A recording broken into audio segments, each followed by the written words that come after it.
So, what is a common myth about bipolar disorder that you'd like to bust?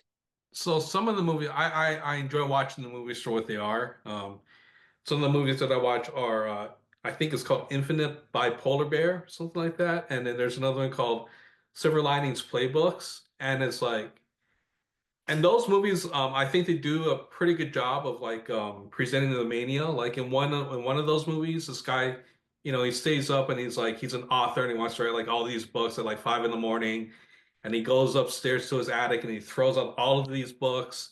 His parents have to come upstairs and restrain him, and like, and it's a chaotic situation. But bipolar disorder is not just the mania, and bipolar disorder is not just depression.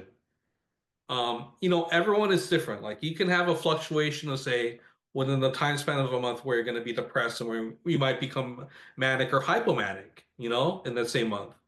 But I think there are a lot of people out there whose bipolar disorder is not as severe, and they're not going to be picking fights with you at 2 in the morning and and doing things and being physical. So there's a lot of variation in the course of the disease. And I think if people understand that it's not always mania, it's not always alcoholism, it's not always drinking and drugs, it's not always trauma. I mean, it's a spectrum.